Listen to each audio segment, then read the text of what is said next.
aislados y que ambos no tienen la capacidad de ser espora. ¿Escherichia coli puede formar cápsula? No. No. No, Klebsiella sí. Entonces, ¿qué fenómeno estamos aquí observando? Si se dan cuenta, a pesar de que son los mismos antibióticos para el mismo microorganismo, lo que vemos es que el efecto de ellos es un tanto menor porque tenemos halos de inhibición más pequeños. Aquí el más efectivo de nuevo fue la levofloxacina, pero este nos dio un halo de inhibición de 28 milímetros. Ahora, ¿a qué se debe esto? ¿Por qué si son los mismos antibióticos, si son las mismas características de los microorganismos, en uno vemos halos más grandes y en el otro no? ¿Por la presencia de la cápsula? Por la presencia de la cápsula. ¿Pero por qué? ¿A qué se lo atribuye nada más a la cápsula? ¿Qué hace la cápsula? Impide que... Bueno, A ver, alguien. Tú, Yuri, si quieres. no, tú, Johnny. Jonathan, por favor, contesta. Bueno, es una estructura de resistencia, lo cual le confiere una resistencia a ese antibiótico. ¿Nada más a ese antibiótico? Bueno, se demuestra en la mayoría de los antibióticos. Le confiere resistencia de forma natural. Entonces, estos dos microorganismos, a pesar de que tienen muchas características similares y que los antibióticos también son los mismos, uno tiene una resistencia natural dada por estructura. Ahora, otro microorganismo que también utilizamos fue Micrococcus luteus. Micrococcus luteus, me parece que no les habíamos hablado anteriormente de él. Micrococcus luteus es un microorganismo gram positivo. Es un microorganismo gram positivo, es un coco, son cocos pequeños, por eso es Micrococcus, y se agrupa en forma de tétradas, no hace espora. Entonces, si se dan cuenta que estamos utilizando dos microorganismos gram positivos, y en este caso, pues bueno, ¿qué es lo que encontramos? Micrococcus luteus después, posteriormente del tiempo de incubación, pues bueno, pudimos encontrar que los halos de inhibición fueron tan grandes que no se pudieron determinar en algunos casos. Entonces, de hecho, aquí lo que están reportando sus compañeros es que el halo fue tan grande que no hubo forma de determinar dónde dejaba de crecer el microorganismo. ¿Qué podemos decir de Micrococcus luteus con el efecto de los antibióticos en comparación de Staphylococcus aureus? ¿Que es más sensible a los antibióticos? Micrococcus luteus mostró muchísima mayor sensibilidad a los antibióticos con respecto a Staphylococcus aureus. Entonces, este microorganismo fue muy, muy sensible a ellos. Posteriormente, lo que hacemos también en el laboratorio es una dilución en placa. Lo que hacemos es, a partir de 100 mililitros, 50 mililitros de agua destilada estéril, ustedes lo que hacen es, en condiciones asépticas, colocar en 10 tubos, todo el material estéril, distintos volúmenes de este diluyente. En este caso, para el primer tubo es 3.6 y del 2 al 10 son 3 mililitros. Posteriormente, nosotros les damos la muestra, que es la ampicilina. Esta muestra, ¿en qué tubos se va a colocar? ¿En cuáles? En el primero. Solamente en el primero. ¿Y qué pasó con el segundo? Y el tercero, el cuarto y hasta el 10. Para el segundo tomamos y para el tercero del segundo sucesivamente. Exactamente. El volumen muestra, que en este caso es una ampicilina a una concentración de 2.000 microgramos por mililitro, colocamos 6.4 mililitros. ¿Qué dilución estoy teniendo aquí?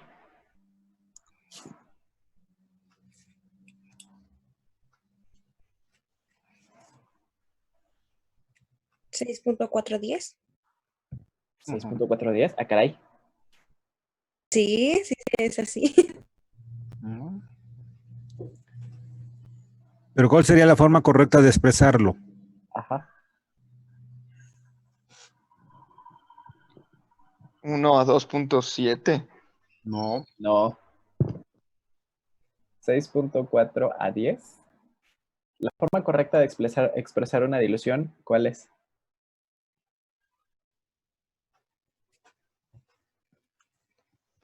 A 0.5625. No. No, Bueno, 1 a debe ser 2.77. 56. no, están adivinando. Ok. La expresión, la dilución que me está dando su compañera está a medias, está relativamente bien. Sin embargo, la dilución se reporta en 1 en 10.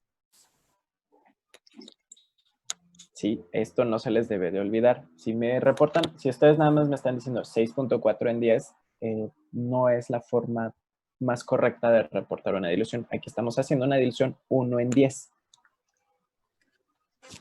En cuanto al volumen de transferencia, pues bueno, posteriormente de colocar el volumen muestra, nosotros vamos a hacer la transferencia del tubo 1 al 2, del 2 al 3, y así sucesivamente, y vamos a colocar 3 mililitros.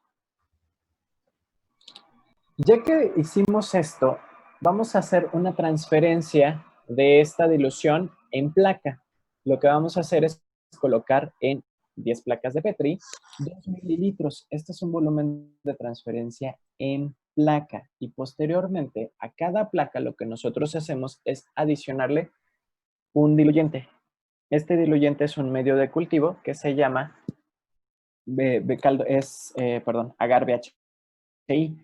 Este agar BHI lo que hacemos es, se funde y se mantiene en una temperatura de 55 grados aproximadamente para mantenerlo en estado líquido. Cuando ustedes lo van a utilizar, lo que nosotros hacemos es atemperarlo.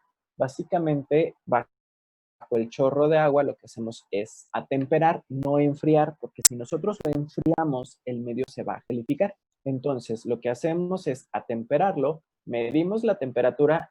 Si han visto la forma en que las mamás determinan la temperatura, las que son madres lactantes, tienen lactantes, miden la temperatura de leche del biberón en lo que es el dorso de la mano. Entonces, nosotros podemos determinar ya sea en el dorso de la mano o a temperatura de cachetómetro, como muchas veces les decimos, colocan el tubo en la mejilla. Si no se les va el pedazo de cachete, quiere decir que ya está bien. Si se les queda el pedazo de cachete ahí, pues bueno, quiere decir que necesita enfriarse más.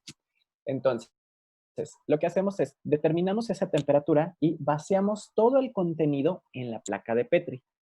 ¿Por qué tenemos que tener cuidado con la temperatura aquí? Porque si es una temperatura muy elevada, lo que va a suceder es que el antibiótico se va a desnaturalizar por el efecto de la alta temperatura.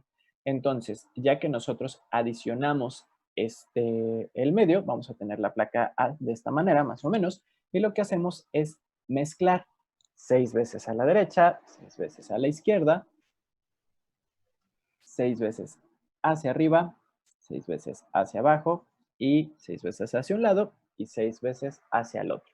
Esto es con el fin de que nosotros podamos homogenizar. Ustedes pueden decir, bueno, sí, el maestro se sacó de la manga estos movimientos para hacer la mezcla. No, este tipo de movimientos incluso están por normas. Entonces, ya con el paso del tiempo, ustedes también van a tener que estar familiarizados con normas. Posteriormente, lo que hacemos muchas veces, si nos da tiempo, lo que tenemos que hacer es, se me fue el nombre, control de esterilidad. Es decir, dejamos gelificar las placas, ya que están gelificadas, se incuban a temperatura ambiente o a 37 grados centígrados y se utilizan, pues bueno, en teoría se supone que debe ser al siguiente día. Entonces, ¿cuál es el fin de prueba de esterilidad? Tener la prueba de esterilidad nos va a servir para determinar si nosotros trabajamos de la forma correcta. Si no tienen el material contaminado, podemos proceder a la parte del experimento. Si tenemos material contaminado, quiere decir que no estamos trabajando en las condiciones asépticas que deberíamos de trabajar y hay que tener cuidado y hacer observaciones y mejoras. Entonces, posteriormente que nosotros tenemos ya las placas gelificadas, lo que nosotros hacemos es sectorizar estas placas en 5. Los microorganismos que se van a sembrar en cada una de ellas son Staphylococcus aureus, Klebsiella pneumoniae, Micrococcus lotus, Escherichia coli, y se les da una cepa más denominada Escherichia coli PUC18. Posteriormente, esto se deja incubando 24-48 horas a 37 grados centígrados. Ya hablamos de todos los microorganismos Y aquí les estamos dando uno nuevo que es la cepa PUC18. ¿Qué característica va a tener o debería de tener este microorganismo con respecto a la Escherichia coli que nosotros les damos usualmente? ¿A qué les suena? Esto lo vieron con el doctor Javier la clase pasada. ¿Tiene el plásmido para resistencia contra los antibióticos? Exactamente. Esta denominación de PUC18 nos está indicando que el microorganismo tiene un plasmido de resistencia. Entonces, teniendo esto en cuenta, yo ya puedo esperar ciertos resultados. Entonces, de acuerdo a lo que sus compañeros obtuvieron, pues bueno, fueron estos. Si se dan cuenta, en la placa 1 es la más concentrada. Aquí podemos observar, este es Escherichia coli PUC18. ¿Qué está sucediendo con el resto de los microorganismos? No le hizo ni cosquillas. No le hizo cosquillas. ¿Qué quiere decir esto? ¿Que el plásmido funciona o no? ¿Sí? Sí, el plásmido funciona. Entonces, el microorganismo pudo sobrevivir a una alta concentración del antibiótico. Entonces, aquí nosotros vamos a ir viendo más o menos cuál es la concentración mínima inhibitoria del antibiótico sobre cada uno de estos microorganismos. Estas son de la placa 1 a la 6 y esta es de la 7 a la 10. Ahora, es importante aquí siempre poner una placa testigo. Esta placa testigo, ¿qué característica debe de tener? No debe de tener el antibiótico. No debe de tener el antibiótico. ¿Quiere decir que es testigo para qué? ¿Para la acción del antibiótico? No. Para comparar, ¿no? Ajá, pero ¿qué estás comparando? Crecimiento bacteriano. El crecimiento bacteriano. Entonces, es testigo para el crecimiento. Con esto yo estoy determinando si el microorganismo es viable o no y que no tenga un falso negativo o falso positivo.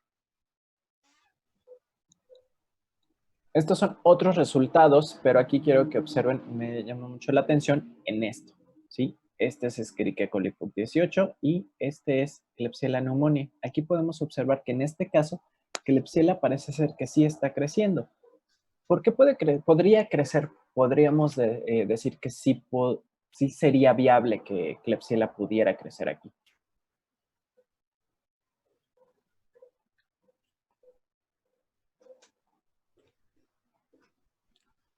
Lo acabamos de ver hace, no sé, unas 5 o 6 diapositivas. ¿Porque presenta cápsula? Precisamente por la cápsula. Entonces, aquí de nueva cuenta lo que estamos haciendo es observar el crecimiento de los microorganismos para poder determinar si están viables o no y si se están llevando a cabo los efectos o no. Entonces, ya que yo tengo estos resultados, yo los tengo que presentar en tabla. Entonces, aquí podemos determinar, ya con la concentración, conociendo las diluciones que nosotros hicimos, podemos determinar la concentración del antibiótico en cada caso. La primera placa tenía una concentración de 128 microgramos por mililitro y, bueno, sucesivamente, 64, 32, 16, 8, 4, 2, 1, 0.5 y 0.25. Esto en cada caso. Entonces, aquí yo voy reportando primero, ¿qué tendré que hacer? Determinar, vámonos por partes, Escherichia coli. ¿Qué hago en Escherichia coli? ¿Qué determino? La concentración mínima inhibitoria Que está en 4 microgramos por mililitro. 4 microgramos por mililitro. Entonces, yo aquí puedo determinar que Escherichia coli, esta es su CMI. En Staphylococcus aureus, ¿cuál es su concentración mínima inhibitoria? 8 microgramos sobre mililitro. En 8. Micrococcus luteus, 0.25. 0.25. Klebsiella pneumoniae, No presenta. No presenta. Es un 128. vámonos por partes. Primero, Klebsiella pneumoniae, ni idea. Escherichia coli PUC18, Tampoco. Tampoco. También mayor a 128. igual. Entonces, ya que yo identifico esto, ¿qué es lo que hago? Lo voy reportando. Entonces, concentración mínima inhibitoria para Escherichia coli son 4 microgramos por mililitro, Staphylococcus aureus 8, Micrococcus luteus ¿Por qué reporto aquí menor a 0.25 y no 0.25? Porque fue la cantidad mínima de concentración, ya no se hizo como otro estudio a una concentración más baja. Y puede ser que sí sea inhibitorio. Ok, aquí yo necesitaría hacer más diluciones para determinar la concentración mínima inhibitoria de Micrococcus luteus, pero como no las hice, puedo decir que a una concentración menor a esta, Micrococcus luteus puedo encontrar una concentración mínima inhibitoria. Para el caso de Klebsiella pneumoniae y Escherichia coli PUC 18, ya lo habían comentado algunas de sus compañeras, yo reporto mayor a 128. ¿Por qué? Porque no conocemos exactamente a qué concentración se va a inhibir, entonces tendríamos que hacer experimentos con concentraciones mayores a esa última que tenemos de 128. Exactamente, aquí yo necesitaría más concentración del antibiótico para poder probar y ver si probablemente a una concentración más grande, una o dos concentraciones, el microorganismo se va a inhibir. Entonces, esta es la forma más correcta en la que yo puedo reportarlo. Para la parte de dilución en tubo, pues bueno, aquí lo que ¿Podría hacemos... regresar a la diapositiva anterior, por favor? Voy.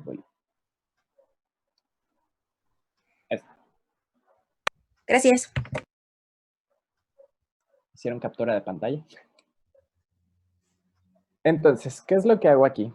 Uy, la animación está mal puesta. ¿Qué es lo que hago yo aquí? Primero tengo que hacer diluciones del antibiótico. Todos los tubos tienen un volumen de 4.5 mililitros de medio de cultivo. Entonces, aquí ya tengo mi volumen de diluyente. Lo que voy a hacer es colocar 0.5 mililitros de volumen muestra, que es la ampicilina, a una concentración de 5.000 microgramos por mililitro.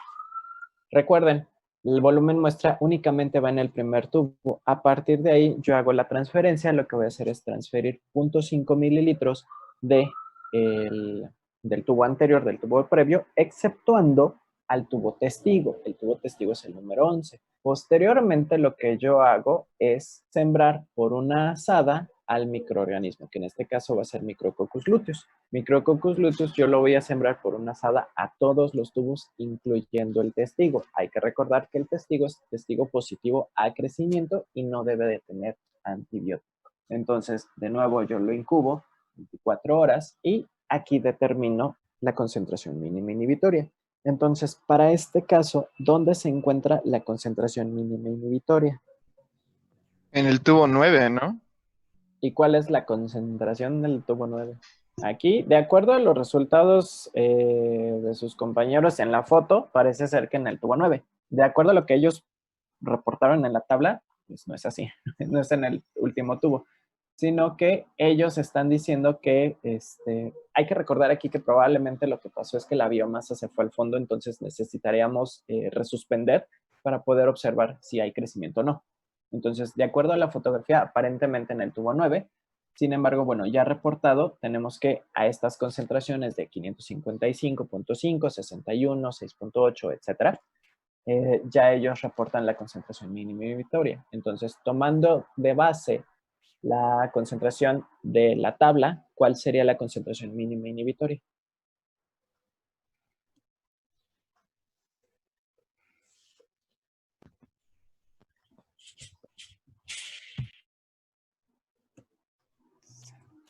De acuerdo a la tabla, ¿cuál es la concentración mínima inhibitoria? 0.084. 0.084. Aquí tenemos la concentración mínima inhibitoria. Entonces, esta es dilución en tubo. ¿Qué tendría yo que hacer aquí, en este caso, en esta prueba? De cimiento en tubo. Ver el efecto si es bactericida o bacteriostático. Efectivamente, entonces aquí yo trato de ver si es un efecto bactericida o bacteriostático. Quiere decir que voy a tomar de este tubo de 0.084 y lo voy a resembrar en un tubo nuevo. ¿Este tubo nuevo va a tener el antibiótico? No. No, ¿por qué? Porque quiero ver si el microorganismo está viable o realmente lo que hizo el efecto del antibiótico fue matarlo. Entonces, puedo determinar CMI con su efecto. ¿Puedo determinar CMB?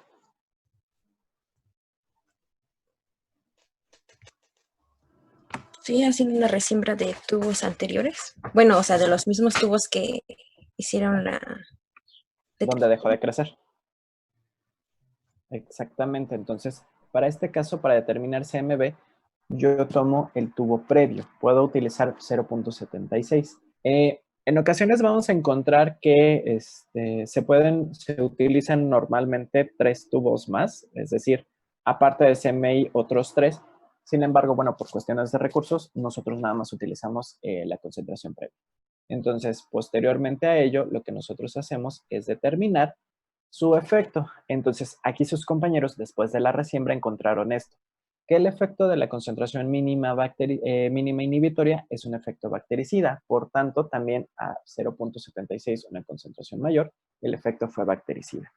Esto es lo que encontraron sus compañeros y así es lo que nosotros, esta es la forma en que nosotros presentamos los resultados. Profe, ¿Qué pasó?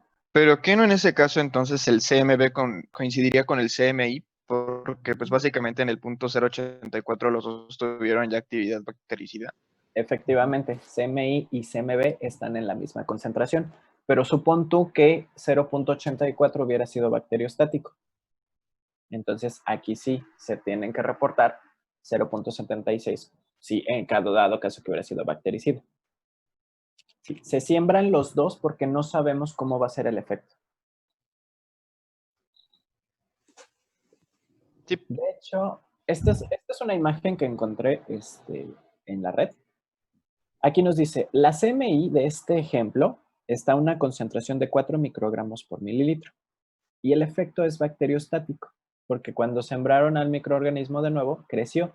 A una concentración de 8, el microorganismo creció. A una concentración de 16, bueno, la población disminuyó, pero en una concentración de 32 microgramos por mililitro ya encontraron una concentración mínima bactericida. Por eso les decía, nosotros por cuestiones de recurso nada más utilizamos el CMI para el tubo donde dejó de haber inhibición y el anterior, el previo, pero usualmente se toman todos estos, alrededor de 5 tubos, los 5 tubos donde dejó de crecer el microorganismo para poder encontrarlo.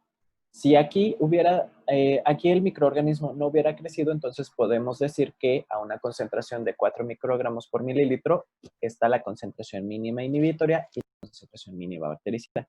Pero si tenemos este caso como en el ejemplo, que creció aún en concentraciones más elevadas y solamente a una concentración muy elevada de 32, fue cuando el microorganismo ahora sí que murió por el efecto del antibiótico.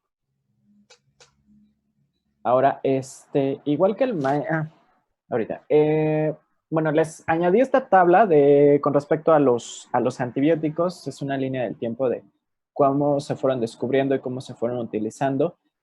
La tabla termina en 2005 con las digeciclinas. Sin embargo, para 2009 se utilizaron los lipoglicopéptidos y a partir de estos, pues bueno, se sintetizaron todavía diversos antibióticos. En la actualidad, el último antibiótico utilizado fue aprobado por la FDA en el 2018, me parece.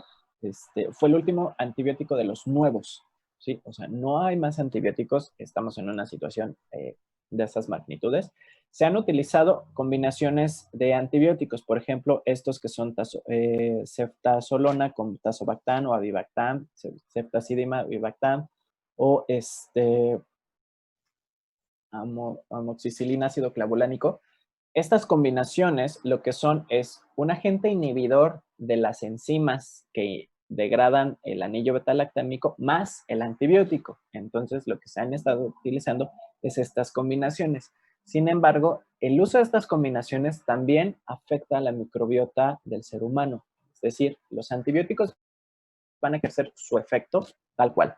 Sí, depende si son para gram positivos, van a afectar a todos los gram positivos. Si son para gram negativos, van a actuar sobre todos los gram negativos. Entonces, nosotros tenemos como microbiota natural tanto gram positivos como gram negativos. Entonces, los antibióticos en la actualidad lo que se hacen es ordenarlos junto con una dosis de probióticos y prebióticos precisamente para tratar de resarcir el daño que va a dejar el antibiótico en el cuerpo humano. Yo les agregué un video. Déjenme se los pongo. Okay.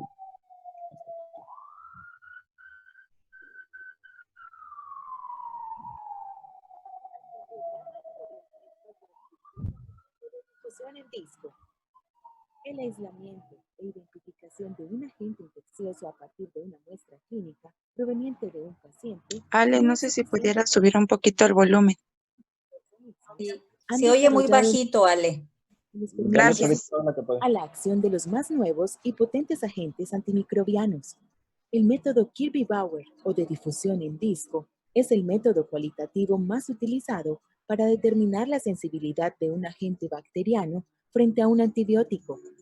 En este video se presentan detalladamente los pasos en el laboratorio para el montaje del método Kirby-Bauer. Paso 1. Preparación del inóculo. El método inicia con un cultivo bacteriano puro, previamente caracterizado. Con un asa bacteriana, se toma una colonia aislada y se inocula en un tubo con solución salina estéril. Es indispensable el uso del mechero para flamear el asa y la boca del tubo de ensayo. Agite vigorosamente el inóculo hasta obtener una solución homogénea de aproximadamente 1.5 por 10 a la 8 formadoras de colonia por mililitro. Esto se logra con el estándar de turbidez de McFarland de 0.5. Simplemente se compara el grado de turbidez del inóculo con el estándar. Si la turbidez está por debajo del estándar, se debe tomar una o más colonias del cultivo hasta igualar la turbidez. Si la turbidez es mayor, se recomienda iniciar nuevamente con el inóculo. Paso 2. Siembra de inóculo en el medio de cultivo Müller-Hinton. Se debe identificar debidamente la caja que contiene el medio de cultivo Müller-Hinton. Luego, se introduce un hisopo de algodón estéril al tubo, con el inóculo estandarizado en el paso anterior. El exceso de líquido se eliminará haciendo rotar suavemente el hisopo contra las paredes del tubo. Con el hisopo debidamente humedecido, se inoculará en 3 o 4 direcciones toda la superficie de la placa con el agar Müller-Hinton, girando suavemente dicha placa en ángulos de 90 grados. Descarte el hisopo en solución de hipoclorito.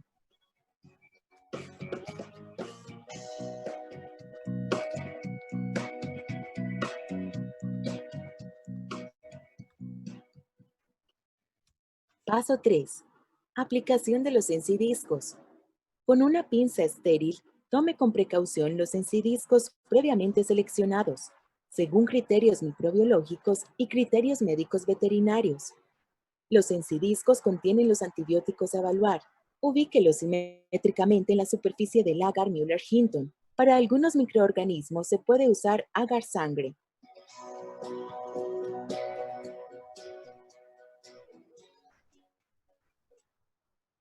También puede ser usado el dispensador de sensidiscos, lo cual facilita el trabajo, ya que permite ubicar simétricamente en el agar varios sensidiscos al mismo tiempo. Ubique el dispensador sobre el agar y dispense los sensidiscos, aplicando presión cuidadosamente sobre el dispositivo. Retire el dispensador y verifique la disposición de los sensidiscos. Lleve los medios a la incubadora durante 12 a 24 horas a 37 grados. Paso 4. Lectura e interpretación. Luego de la incubación, retire los medios para la lectura, la cual se hace mediante la observación de la presencia del halo de inhibición alrededor de los sensidiscos. Este halo de inhibición significa que no hay crecimiento de microorganismos, ya que el microorganismo es sensible al respectivo antibiótico. Sin embargo, es necesario verificar la sensibilidad o resistencia del microorganismo frente al antibiótico.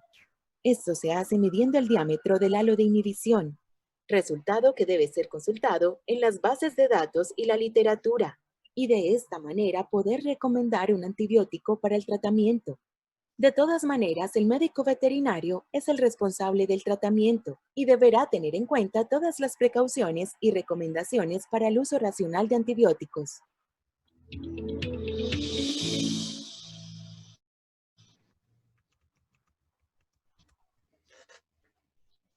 Y pues bueno, hasta ahí sería mi participación. ¿Dudas, chicos, comentarios? No sé si los maestros tengan, quieran agregar algo o me haya faltado algo.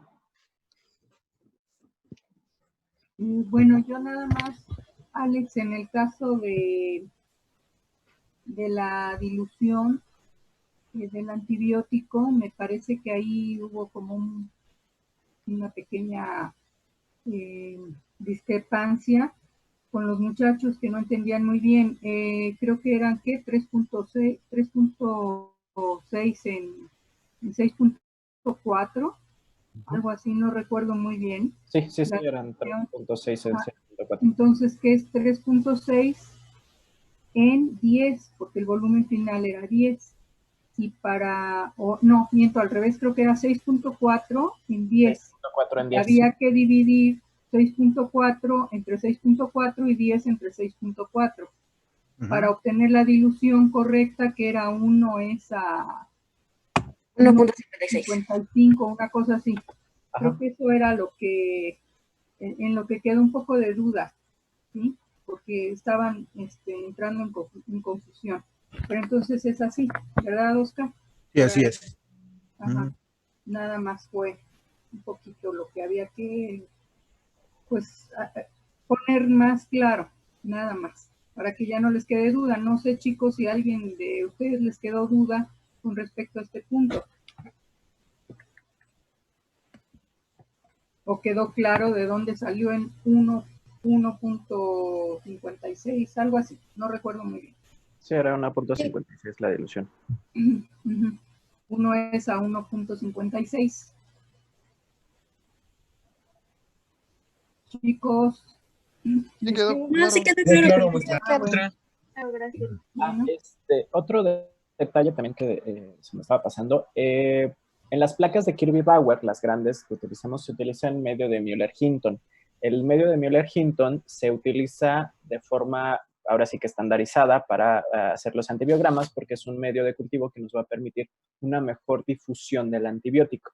Entonces, también este detalle se me estaba pasando. Es el medio de Müller-Hinton el que se utiliza para hacer estas pruebas de antibiótico. ¿Se pueden utilizar otros medios de cultivo? Sí, sin embargo, bueno, ya estandarizado es Müller-Hinton.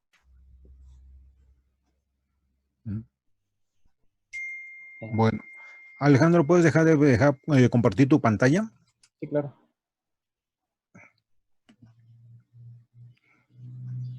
¿En qué parte? No, ya deja de compartir la pantalla para que yo pueda utilizarla. Ah, sí, en teoría ya la había resuelto. Ok, listo. Bueno, entonces... Profesor, ¿cree que en algún punto de la historia, no sé de lo que sea, de las bacterias ya hayan alcanzado como que una resistencia a todos los antibióticos que se puedan sintetizar? De hecho, tengo una presentación al respecto. No estaba seguro si ponérselas o no. Si me permite, maestro, la puedo compartir. Les puedo mostrar. Hace un mes, precisamente, estuve en una plática sobre salud pública y resistencia. Entonces, lo que se presentó ahí fue esto. Como consecuencia de la resistencia microbiana, lo que tenemos es que la resistencia de los microorganismos son una amenaza para los sistemas de salud a nivel mundial. Se ha calculado que cerca de 700,000 muertes por año va a haber por tuberculosis y bueno, van a generar pérdidas por 100,000 millones de dólares en producción económica, va a comprometer los tratamientos de infecciones menores para procedimientos quirúrgicos, quimioterapias y trasplantes, y además también, bueno, se hizo un cálculo de que los países del primer mundo, de entre 2015 y 2050 aproximadamente van a presentar 2.4 millones de muertes por tener falta de contramedios, es decir, por la falta de antibióticos que actúen sobre los microorganismos microorganismos y se estima que para 2050 cerca de 10 millones de personas van a morir por infecciones microbianas. Entonces, pues bueno, estos son los cálculos que se tienen para América del Norte, aproximadamente 317.000, 390.000 para Europa, África con 4.150 millones de personas, Latinoamérica con 392, el continente Oceanía 22.000, Asia con 4.730 millones de muertes. Entonces, el problema va a ser a nivel global y multisectorial, debido a que para el 2050 se tiene estimado que la demanda de productos cárnicos o alimentos se aumente en un 70%. Los objetivos de desarrollo sustentable relacionados con la salud humana no se van a cumplir debido a ello. Va a haber mucha pobreza y desigualdad a nivel social. De hecho, la situación actual con el COVID puso de manifiesto este sector de la población que no era tan visto. Sabíamos que existían, pero no sabíamos la magnitud. Y ahora, bueno, pues podemos tener una idea de por qué México no entró en esa parte de autoritarismo, podríamos decirle, en la militarización de la cuarentena, porque hay una gran cantidad de pobreza y de personas que no se podían dar, digamos que ese lujo de tenerse en encierro total. La salud animal, el uso de los antibióticos, pues bueno, va a haber muchos microorganismos que van a afectar a los animales, tanto domésticos como para alimento, y el daño que va a ocurrir a los sistemas, a lo que son los ecosistemas y el medio ambiente, pues bueno, va a ser enorme. Básicamente lo que estamos diciendo es que a nivel ecológico, a nivel mundial, el daño va a ser muy grande porque la población microbiana autóctona puede ser población multiresistente. Entonces, indudablemente lo que son la fauna se va a ver afectada porque también su población microbiana puede estar muy relacionada o está muy relacionada con la del ser humano. De hecho, los animales de compañía se han hecho estudios que los animales de compañía, y me refiero a animales de compañía en general, llegan a tener la misma población microbiana que sus dueños. Entonces, imagínense que básicamente estamos diciendo que tenemos los mismos microorganismos. Claro, hay microorganismos que son expresamente exclusivos de los animales. Ahora también la población a nivel de salud, pues bueno, vamos a tener unos grandes índices de mortandad debido a la ausencia de estos antibióticos. Se han implementado medidas contra la multiresistencia, como van a ser concientizar sobre los microorganismos multiresistentes, sobre su presencia.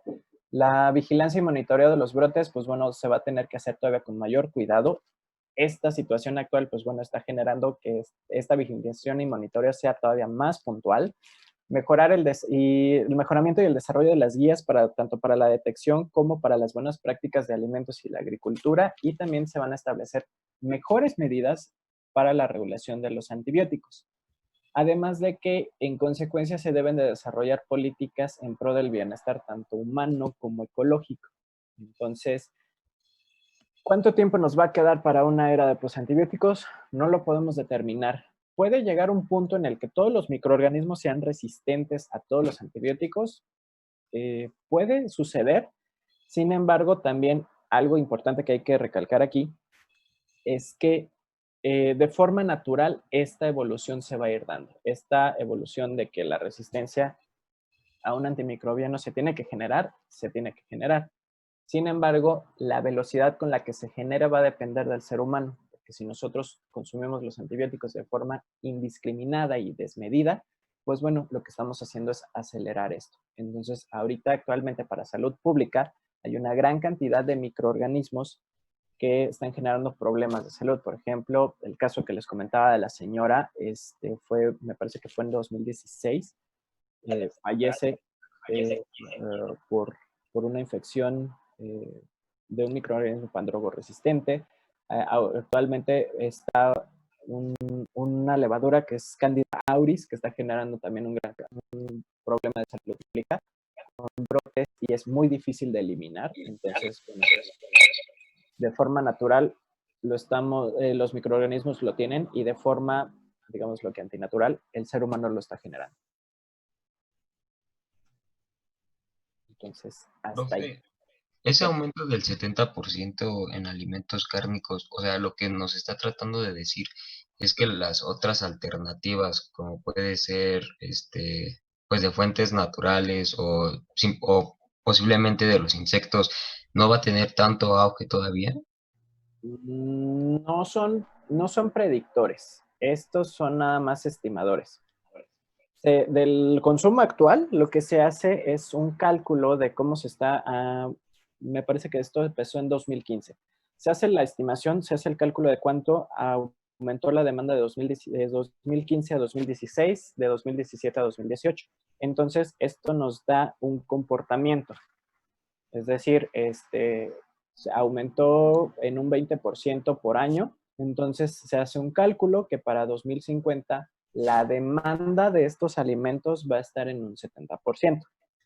En cuanto a si los otros alimentos no van a tener demanda, no lo podemos saber porque esto va a depender de cómo se esté comportando actualmente. Entonces, este tipo de predictores, lo que se hacen básicamente son estimaciones. Se estima que el 70% la demanda va a aumentar en este grado, a menos de que se hagan cambios en este momento. Si no se hacen los cambios, entonces sí, probablemente la demanda aumente hasta esos porcentajes. En cuanto al acceso a los otros tipos de alimentos, se necesitaría tener el cálculo y la estimación para poder determinar si posiblemente aumente o disminuya. Pero un predictor como tal no podemos calcularlo. Gracias. ¿Algo más? Bueno, vamos a continuar. Lo último que nos falta.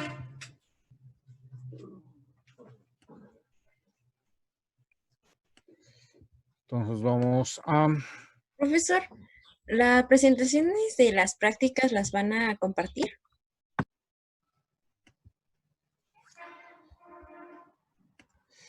Los maestros, ya tengo la que me mandó la maestra Margarita. Faltaría nada más las del maestro Alejandro. Bueno, ¿me oyen? Sí. Sí. Bueno. Sí, yo se puedo llegar. Está bien. Y bueno, ya como último tema del curso, tiene que ver con las interacciones entre las poblaciones. Y esto va relacionado con lo que se estuvo platicando con el doctor Francisco el viernes pasado. Entonces, los microorganismos sabemos que así empezó el curso, que eran la diversidad más grande que había en la naturaleza, que no nos damos cuenta de alrededor de cuántos organismos están con nosotros conviviendo y que debido pues, a la gran diversidad y gracias a ellos se sustenta la vida en el planeta. Si no hubieran estos microorganismos, no habría posibilidad de que existiera la vida que nosotros conocemos actualmente. Entonces, en cualquier lugar, ya lo habíamos dicho, los microorganismos son ubicuos, los podemos encontrar en el suelo, en el agua, en el aire, prácticamente en todas partes están los microorganismos. Y entonces a este ambiente nosotros le llamamos ecosistema. Y aquí en este ecosistema siempre van a estar en mayor número los microorganismos y tienen pues la capacidad de poder provocar cambios debido a que ellos tienen mecanismos de adaptación mucho más rápido que los organismos llamados superiores. Se adaptan fácilmente a condiciones extremas, cosa que los eucariotes no pueden. Y así podemos nosotros encontrar organismos desde ambientes desde los menos 80 grados hasta cerca de los 500 grados. Hablamos de la temperatura, en presiones hidrostáticas que van hasta 12,000 metros de profundidad. Entonces vamos a encontrar a los organismos distribuidos ampliamente en la naturaleza. Y en los últimos tiempos, debido pues, a estos cambios que ha generado a partir de la revolución industrial que se da en Inglaterra hacia el siglo XIX, pues empiezan a haber cambios en el ambiente, a contaminarse más los ríos, los océanos, a contaminarse prácticamente todos los mantos acuíferos, contaminar el suelo, sobreexplotación de mantos acuíferos, y pues empieza la explotación ya masiva de lo que es el petróleo. Y pues todo esto ha hecho que cambie la calidad en el ambiente y esto pues, ha abarcado más el interés hacia la ecología microbiana y la aplicación que tiene esto en las diferentes áreas, principalmente en la parte biotecnológica, que no vamos a volver a regresar a explicar qué es esto de la parte de la biotecnología. Entonces, la utilidad que tiene conocer esto es que este estudio de la ecología microbiana nos va a ayudar para mejorar nuestras vidas. Desde el descubrimiento de los antibióticos, modificación de fármacos, buscar nuevos medicamentos, para la restauración en el ambiente, la bioremediación, para la producción alimentaria y por supuesto para todo lo que es la bioingeniería en todos los productos útiles que tenemos nosotros como antibióticos, suplementos alimentarios, etcétera. Entonces, esa es la utilidad que tienen los microorganismos y yo creo que esta parte pues la dejó bien descrita el maestro Francisco Javier en su exposición del viernes. Entonces, la ecología es la ciencia que va a estudiar la interacción de los organismos con su ambiente.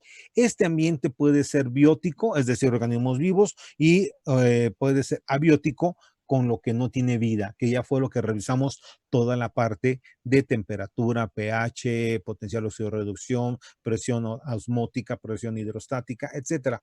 Y por supuesto, lo que nos falta ver es la parte biótica, la parte que tiene vida. Ernest Haeckel introduce el término de ecología, lo habíamos visto en la historia de 1866, y es hasta la década de los 60, en 1960, cuando empieza el estudio de la ecología a nivel microbiano. Entonces, algunas definiciones: hábitat es la localización física donde se encuentra un organismo. Entonces podemos decir es hábitat terrestre, hábitat acuático, hábitat marino, etcétera.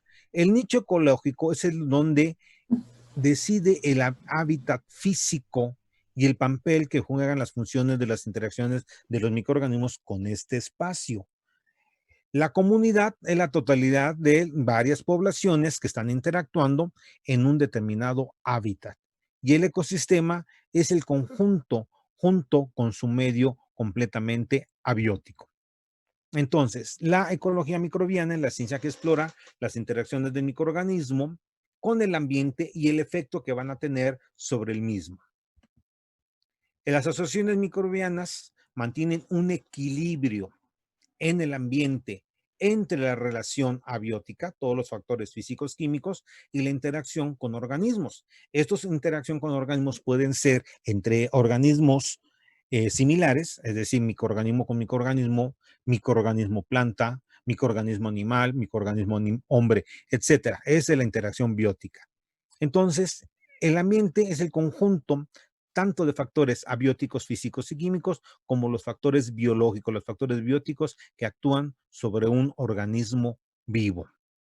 Y podemos ver cómo los organismos, habíamos visto que los organismos podían llevar los nitratos hasta nitrógeno atmosférico, pero también a partir del nitrógeno atmosférico pueden intervenir para llevarlo a la fijación del nitrógeno atmosférico y producir nitratos que van a ser utilizados por organismos superiores, llamados así, ya sean productores, descomponedores o predadores. Entonces, los microorganismos, habíamos visto desde el principio del desarrollo de la microbiología, o cuando empezamos a hablar de la importancia, es que intervienen en todos los ciclos biogeoquímicos y mantienen el equilibrio en el ecosistema. Entonces, una población es en conjuntos de individuos de la misma especie. Una comunidad es un conjunto integrado de poblaciones que van a interactuar entre ellas y coexisten en un mismo espacio.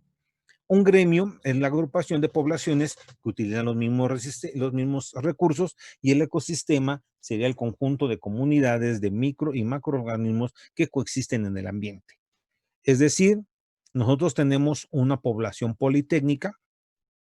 Dentro de esta población politécnica tenemos la comunidad de la Escuela Nacional de Ciencias Biológicas y tenemos en la comunidad de las ciencias biológicas los diferentes gremios, IBQs, QVPs, ISAs, CUFIs, biólogos, etcétera. Entonces, así nos vamos agrupando y así están los organismos, se agrupan de esta forma para poderlos estudiar y facilitar de esta forma el estudio. Entonces, tenemos diferentes tipos de poblaciones. Las poblaciones van a formar gremios, estos gremios van a dar comunidades, y las comunidades van a formar un ambiente, un ecosistema. Y así vamos a interactuar. Entonces, aquí tendríamos nosotros el grupo 4IM1, 4IM2, este da el gremio de IBQs matutinos, el 4IB1, 4IB2 sería el gremio de los vespertinos. Aquí tendríamos nosotros a los CUFIs del 6FM1, 6FM2, 6FB1, 6F2, y este me daría los gremios de los CUFIs, los cuales me dan las diferentes comunidades, y al final formamos un solo ecosistema dentro de la Escuela Nacional de Ciencias Biológicas.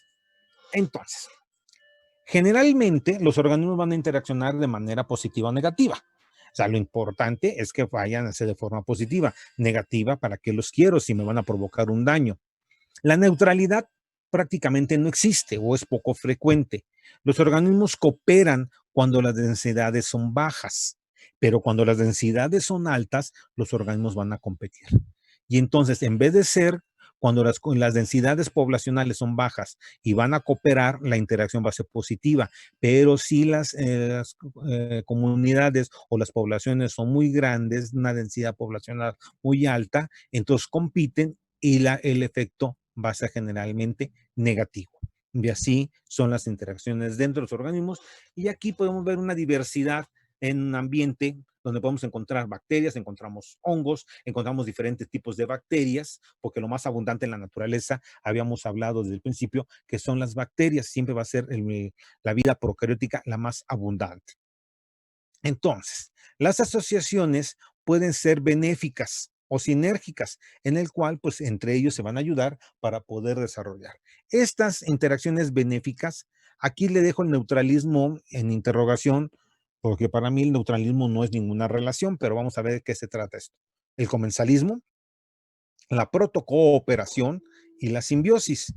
Y las interacciones antagónicas, donde alguna población va a salir perjudiciada, pues es la competencia, el amensalismo, la antibiosis, la depredación y el parasitismo. ¿Cómo son las interacciones que vamos a encontrar? Vamos a tener dos poblaciones, una población A, una población B. Un neutralismo ni se beneficia ni se perjudica, como dijo el eximio presidente que hemos tenido en este país. Ni nos beneficia ni nos perjudica, sino todo lo contrario. Yo todavía trato de entender qué es lo que quiso decir el presidente, pero así fue.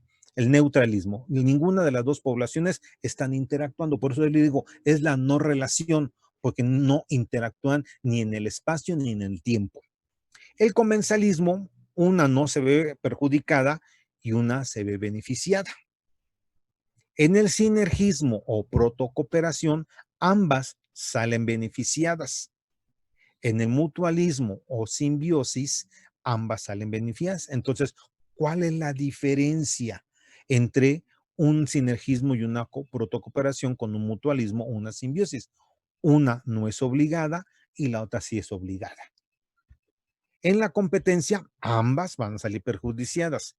En el amensalismo, una puede ser beneficiada o no, pero la otra va a salir perjudicada. En la predación, una se beneficia, la otra se perjudica, al igual que el parasitismo. ¿Cuál es la diferencia entre un predador y un parasitismo? Que el parasitismo es obligado. Entonces, esto es lo que va a marcar las diferencias entre las interacciones. Entonces, el neutralismo es la falta de interacción entre las poblaciones microbianas. Pueden o no ocurrir cuando estas poblaciones estén dentro de un espacio y de un tiempo, y por lo regular, cada quien tiene su capacidad metabólica y no le interfiere el que esté el vecino o no esté presente. Entonces, el neutralismo ocurre cuando las poblaciones están distantes, porque en cuanto se acercan, estas empezarán a interactuar de forma positiva o negativa. Aquí vemos el neutralismo. Vemos cómo la población, la dinámica de poblaciones están desarrollando sobre unos diferentes ambientes, pero esta población no tiene nada que ver con esta. Entonces, esto es un neutralismo. El comensalismo es una relación en donde una población va a obtener un beneficio y la otra no resulta perjudicada. Esta es una relación unidireccional entre dos poblaciones. La no afectada, por definición, ni se beneficia, pero la segunda población tampoco se va a perjudicar. Por eso le digo, ni se beneficia ni se perjudica.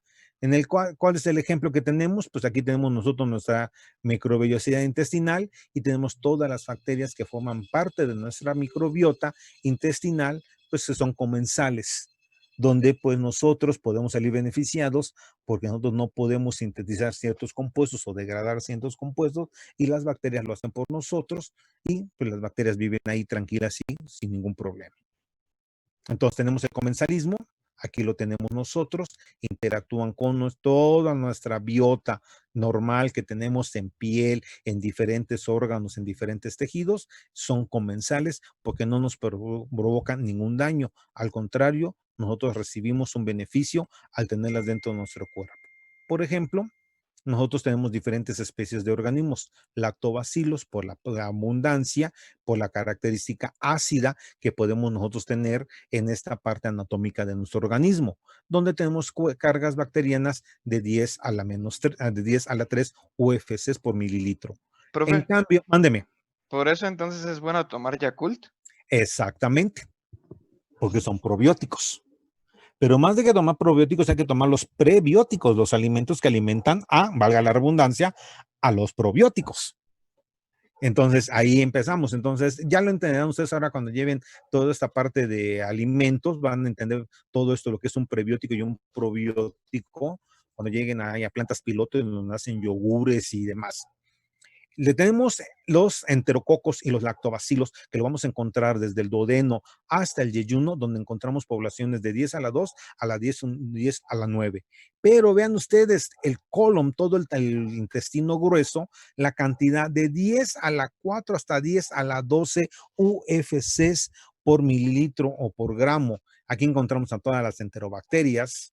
Encontramos a Enterococcus, a Bacteroides, Bifidobacterium, Neubacterium, Peptococcus, Streptococcus, Ruminococcus, Clostridia y Lactobacillus. Algunos, como las bifidobacterias y las clostridias, son anaerobias obligadas, anaerobias estrictas. Entonces vean ustedes la cantidad de microorganismos, vean la cantidad, váyanle sumando todo lo que tenemos desde que entra hasta que sale, desde la boca hasta el ano, estamos colonizados prácticamente por microorganismos. Por eso somos nosotros la fuente principal de contaminación cuando entramos a un proceso en la industria de alimentos, en la industria farmacéutica, y ese es el riesgo. Tenemos una gran cantidad, la cantidad de bacterias que eliminamos diario a través de nuestras evacuaciones son inmensas. Por eso es el problema muchas veces en los problemas donde, en las comunidades donde no llega a haber alcantarillado, no hay drenajes, pues toda esa materia se va juntando y pues hay problemas diarreicos por no tener agua potable o no tener sistemas de drenaje. El sinergismo o protocooperación es una relación entre poblaciones en donde ambas se van a beneficiar de la actividad del microorganismo. Por ejemplo, en esta ustedes ven el microorganismo está creciendo en gelosa sangre. Si ustedes ven, prácticamente no se ve la hemólisis, pero cuando estos microorganismos interactúan por cercanía, vean ustedes la zona hemolítica que se está generando. Esta diferencia que se da entre el mutualismo, donde ambas también se benefician, es que la asociación no es obligatoria. Ambas pueden sobrevivir en su ambiente natural, pero cuando están juntas, la ventaja va a ser muy grande. ¿Podría decir que estos mecanismos son como simbióticos? Sí, sí, así es. Gracias. Entonces, el sinergismo o protocooperación es un sintrofismo, que así se le conoce actualmente, es una situación donde dos microorganismos diferentes se unen para degradar una sustancia que por sí solo no podrían degradarla. Si ustedes ven en la fotografía anterior, prácticamente a la sangre no la están degradando, pero juntos los dos, vean cómo degradan completamente la sangre. Y es una práctica que está en su manual de laboratorio, que también por falta, aparte de tener esta contingencia, por falta de tiempo, le hemos eliminado prácticamente de la práctica cotidiana de laboratorio, pero son prácticas muy sencillas donde ponemos combinación de microorganismos para que vean qué actividad tenían. Por ejemplo, en la naturaleza, el maestro Zavala les decía que hay una gran cantidad de insecticidas que se utilizan en la práctica de la agricultura de forma normal. Y si ustedes han visto películas ahí de la década de los 50 o si ven la película de El Día de la Independencia, que acaban de pasar por la independencia de los gringos, hay un señor que está medio loco que dijo que él estuvo en contacto con los extraterrestres y que tiene un ambiocito y ese avioncito pasa sobre los cultivos y él va esparciendo el insecticida, pero toneladas sobre el cultivo.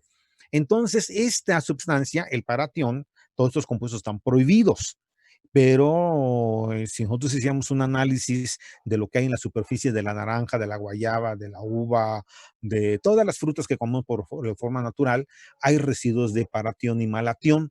Estos compuestos por sí solos no son tóxicos, pero cuando llegan a nuestro organismo, nuestras enzimas propias provocan el paroxón y esa sustancia es altamente tóxica porque genera radicales libres y es lo que nos provoca la intoxicación a nosotros. El paratión para nosotros no es tóxico, es para los insectos, pero nuestro metabolismo genera el paroxón, que sí es la sustancia tóxica. Entonces, ¿qué es lo que hacen los microorganismos? Pseudomonas aeruginosa va a empezar a degradarla junto con Pseudomonas tutseri y llegan hasta la mineralización de este compuesto para bajar la toxicidad de este compuesto en la naturaleza. Entonces, esto se podría aplicar en una bioremediación. Ahora, ven aquí hay otro sinergismo o protocooperación. La placa está sembrada masivamente, como les explicó el maestro Alejandro, con un hisopo. Vean, está toda rayada en toda la superficie y se siembra una cepa en el centro. ¿Qué sucede? Aquí no hay crecimiento, pero alrededor donde empieza a desarrollar este microorganismo empieza a haber satelitismo. ¿Por qué? Porque esta bacteria está produciendo una sustancia que le ayuda a este microorganismo para poder desarrollar y entre los dos están favoreciéndose en el desarrollo. Vean aquí, no hay crecimiento, solo va a haber donde están los dos juntos. Entonces aquí podemos marcar un sinergismo o protocooperación. El mutualismo o simbiosis es una relación que ambas son sinérgicas también, pues va a haber, se va a ayudar entre las dos, pero esta relación es obligada entre las dos. Aquí tenemos nosotros a un hongo que va a meter su micelio y este micelio interactúa con la raíz de la planta, lo cual va a formar micorrizas que van a ser benéficas para ambas. ¿Por qué? Porque la planta segrega ciertas sustancias que puede utilizar el hongo con su hifa hace que haya mayor superficie de contacto, captan mayor cantidad de energía o de nutrientes para la planta y la planta le devuelve los carbohidratos o sustancias que requiere el hongo para crecer. Esta relación se hace mucho en el campo, se están haciendo mucho lo que son las ectomicorrizas y las endomicorrizas para aumentar la producción de alimento en las áreas cultivadas.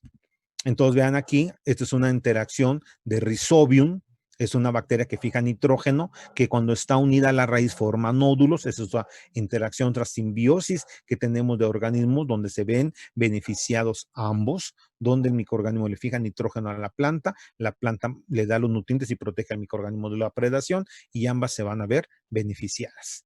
Aquí vemos el mutualismo, vemos cómo están las hifas de los hongos. Aquí viene una clamidospora, viene la hifa y cómo se va formando y empieza a interactuar con la raíz de la planta para ir formando esto. Aquí está la raíz de la planta. Todo esto es el